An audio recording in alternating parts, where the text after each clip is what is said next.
Halo Felix. Halo Kevin, Halo, halo, apa kabar? Akhirnya bisa terhubung ya. akhirnya setelah sekian lama ya. Iya, iya. Jadi gimana kabarnya Kak Felix hari ini dan Ya, baik Vin. Pak Kevin gimana kabarnya ini? ya baik-baik nih. Gitulah Kak Felix menjelang hari kan Kak Felix. Iya, makanya nih cuacanya lagi mendung-mendung hujan nih. Iya, iya, iya. Oke, jadi mungkin Kak Felix kita langsung aja kali ya. Jadi berarti hari ini kita bakal bahas soal community related ya Kak Felix ya. Iya, betul banget Pak Kevin ya. Mungkin dari Kak Felix, mungkin kita langsung aja mulai ya karena sudah jam 3:10. Biasanya kita Oke. mulai diskusinya. Jadi mungkin Kak Felix bisa mulai dulu dari perkenalannya seperti apa Kak Felix. Iya, jadi perkenalkan Sobat Pan sekalian, selamat sore semuanya. Jadi di sini kita bersama Felix Darmawan ya, yang mana saya ini merupakan komoditi analis dari Pani Sekuritas, dan pada sore hari ini kita akan membawakan topik terkait penguatan US dollar dan juga bagaimana outlook dari harga komoditas secara umum. Dan ya mungkin itu aja Kevin dari topik kita pada sore hari ini ya. Oke, oke, oke. Mungkin saya langsung aja ya Kak Felix. Kalau menurut Kak Felix nih, kan kalau kita lihat pergerakan dolar di akhir-akhir pergerakan dolar indeks ya, khususnya di akhir-akhir ini kan agak sedikit menguat gitu ya. Jadi menurut Kak Felix itu Ya. salah satu triggernya apa sih Kak? Kenapa bisa menguat seperti itu? Iya, jadi benar banget ya Kak Kevin ya. Emang beberapa hari terakhir dolar indeks atau DXY ini tuh cukup strong banget ya di pasar finansial atau di pasar keuangan. Dan kalau misalnya kita lihat ya, beberapa kemarin ini dolar indeksnya ini mencapai 110, di mana ini merupakan titik tertinggi ya selama kurang lebih 20 tahun terakhir atau sejak tahun 2002. Dan kalau misalnya kita rekap lah ya dari performa dolar indeks secara dari awal tahun ini tuh udah mencapai 13,9% ya, yang mana ini menjadi salah satu yang mata uang terkuat ya di dunia dari sejak awal tahun 2022.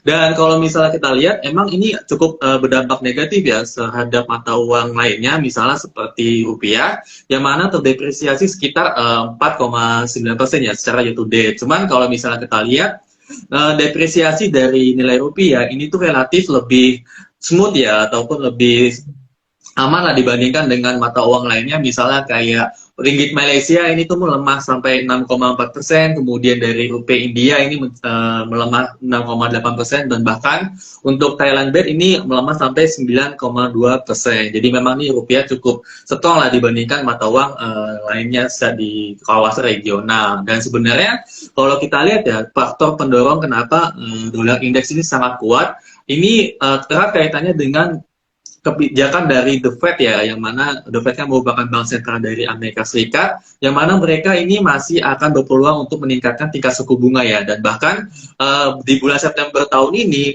Bank Indonesia bahkan memproyeksikan adanya kenaikan 50 basis poin ya untuk Fed Fund Rate di September tahun 2022, yang mana ini menjadi salah satu pendorong ya bagi para pelaku pasar, khususnya di pasar forex, yang mana ini menjadi sentimen positif yang menguatkan dari dolar indeks itu sendiri. Dan ya kalau kita tahu kan bahwa kenaikan tingkat suku bunga The Fed ini kan untuk mengendalikan tingkat inflasi ya Kak Kevin ya. Jadi memang ya ini menjadi salah satu kebijakan yang akan diambil, yang berpeluang akan diambil oleh The Fed untuk mengendalikan tingkat inflasi di Amerika Serikat ya, karena adanya kenaikan dari misalnya bahan bakar minyak dan juga harga komoditas lainnya. Dan sebenarnya ya kalau misalnya kita uh, analogikan atau misalnya kita kaitkan dengan misalnya dengan harga komoditas yang menjadi salah satu topik kita di sore hari ini tuh hubungannya terbalik ya Kak Kevin ya, dan juga sobat pan sekalian. Misalnya gini, ketika dolar indeks ini menguat, maka kalau misalnya kita benchmark kepada harga komoditas lainnya yang mana ini menggunakan USD, ini tuh akan terlihat lebih mahal ya, karena memang ya ketika harga USD-nya menguat, maka kita membutuhkan USD lebih banyak ya untuk membeli barang impor ataupun misalnya barang yang berdenominasi dolar Amerika Serikat. Dan permasalahannya adalah hampir semua dari komoditas-komoditas yang ada di dunia, misalnya batu bara, kemudian minyak mentah, nikel, timah, dan lain sebagainya, itu menggunakan mata uang USD, Kak Kevin dan juga Sobat Pan sekalian. Jadi memang ini akan erat sekali kaitannya ketika memang pergerakan DXY ini semakin menguat, maka ini akan membuat harga komoditas secara umum ini akan melemah, karena memang ya ketika memang harganya mahal, ya otomatis kan seperti hukum pemerintahan aja. Ya ketika mahal ya kemudian permintaannya turun, ya ini akan bertransaksi pada penurunan dari harga komoditas secara umum ya. Jadi memang ya secara umum hubungannya terbalik ya Kak Kevin ya selama ini. Oke, Kak Felix, thanks. Jadi, gue sih agak sedikit curious ya, Kak. Jadi kan tadi Kak Felix mention soal sebenarnya kalau kita lihat kurs di Indonesia itu nggak terlalu related banyak ya. Istilahnya dia nggak meremah-remah banget dibandingkan dengan Malaysia dan lain sebagainya. Kalau boleh tahu, Kak, itu kenapa bisa seperti itu ya, Kak? Jadi kayak maksudnya Indonesia nggak berdampak banget, tapi di tetangganya kayak di Malaysia dan peersnya tuh justru berdampaknya bisa dibilang signifikan ya Kak. Mungkin ada reason about that Kak.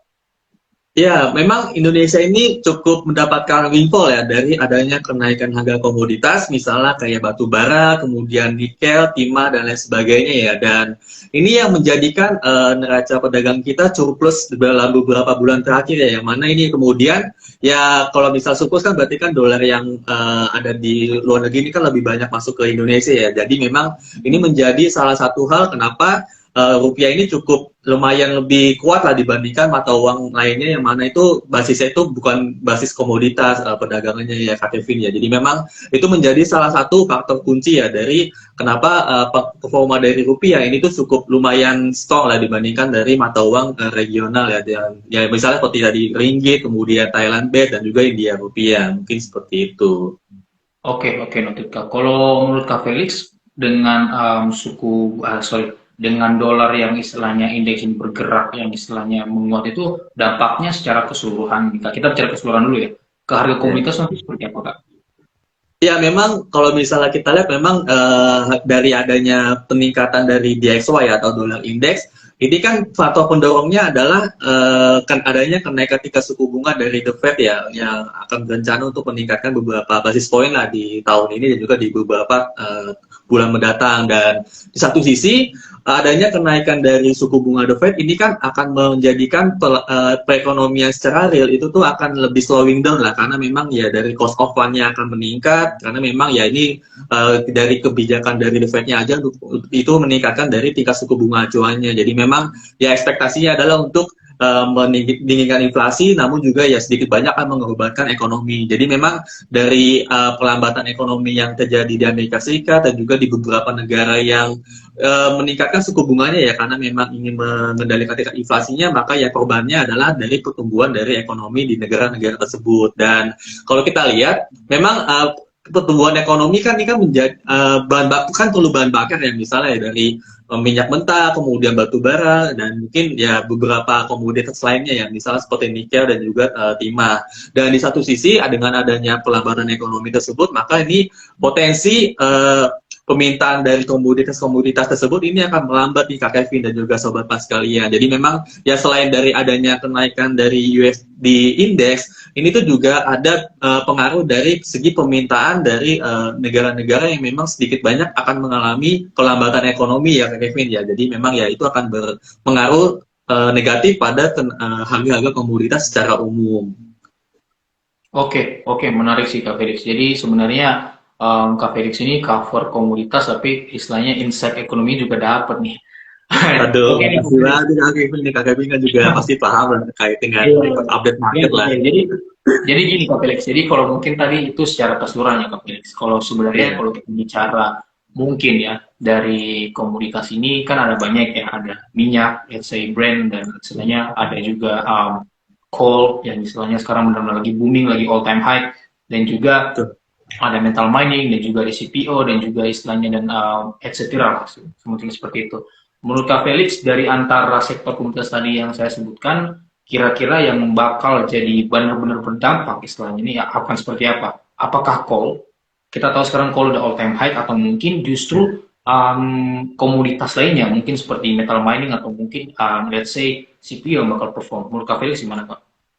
Iya, memang sampai saat ini kalau misalnya kita benchmark ya dari beberapa pekan terakhir ataupun beberapa bulan terakhir, memang harga batu bara ini masih solid ya Kak Kevin ya. Misalnya kalau misalnya kita bandingkan lah, misalnya harga minyak ya sempat turun ya di level 4%, kemudian harga metal base misalnya kayak nikel ini tuh sempat ya kalau secara kuartal ini ya, masih melemah ya di sekitar 0,5%, kemudian timah juga melemah cukup dalam di 8%.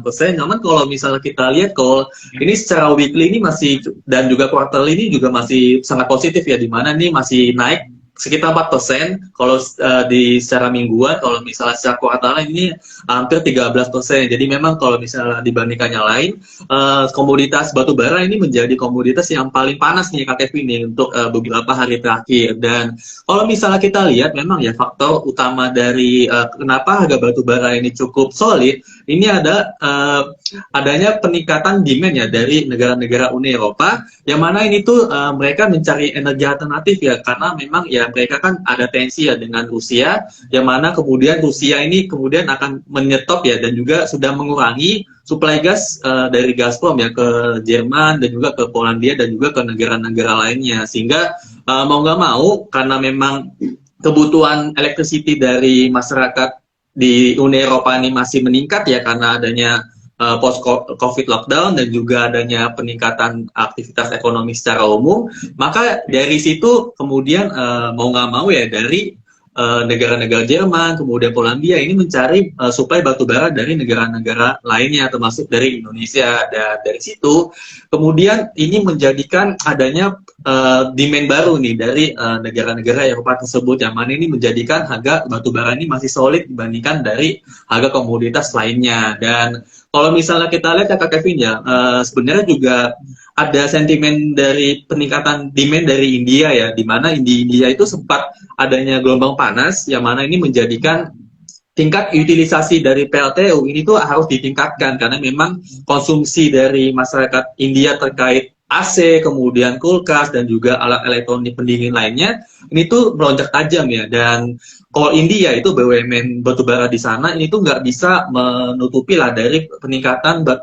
demand dari PLTU di India. Oleh karena itu, India sempat meningkatkan tingkat impor ya dari batubara dari Indonesia khususnya ya. Kalau bisa kita lihat di beberapa emiten di Indonesia ini tuh penjualan ke Indianya sangat melonjak tajam ya Kak Kevin dan juga Sobat Pas sekalian. Jadi memang ini ada kaitan sangat erat ya dari Eropa dan juga dari India, dan itulah menjadi penyebab kenapa harga batubara di beberapa minggu terakhir ini tuh masih sangat solid ya Kak Kevin ya dibandingkan harga komoditas lainnya. Oke, noted Kak. Jadi mungkin memang batu bara istilahnya the demand is still there ya kayak. Mungkin ini sih Betul, Kak, betul. sorry, kita mungkin agak sedikit geser sedikit ya Kak. Jadi kita baru tahu istilahnya belum 1 minggu pemerintah menaikkan harga BBM ya.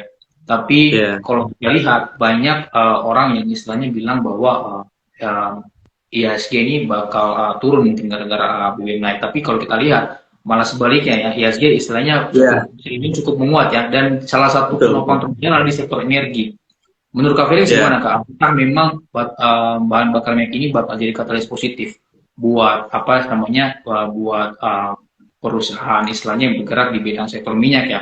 Karena Ya. khususnya kemarin karena coverage saya construction ya, kemarin juga saya sempat baca dapat informasi bahwa kalau memang sektor construction saat ini memang sedang ada penyesuaian juga terkait dengan kontrak-kontrak yang mereka kerjakan terkait dengan harga bahan bakar minyak yang naik. Kalau menurut Kak Felix dari segi pandangan Kak Felix dari sisi komoditas, apakah nanti bahan bakar minyak itu dapat benar-benar related Kak? Maksudnya ke kinerja perusahaan mungkin yang berada di sektor komoditas, especially yang berada di oil sendiri Kak? Menurut Kak Felix gimana? Memang beberapa hari kemarin ya pemerintah memutuskan untuk meningkatkan harga Pertalite, kemudian solar dan juga Pertamax ya, yang mana sebelumnya disubsidi, dan memang tujuannya adalah karena memang adanya peningkatan dari demand dari masyarakat ya, karena memang mobilitas semakin dilonggarkan, kemudian ya kita WFO juga kan, dan juga adanya belajar dari sekolah, yang mana ini tuh kemudian akan meningkatkan dari konsumsi bahan bakar minyak. Dan di satu sisi kuota dari BBM bersubsidi khususnya dari Pertalite dan solar ini tuh sebenarnya masih di bawah dari estimasi ya, dari adanya peningkatan demand di masyarakat secara umum. Dan di satu sisi pemerintah juga menanggung subsidi yang cukup besar ya, sekitar ya mungkin angkanya 500 triliun rupiah secara umum.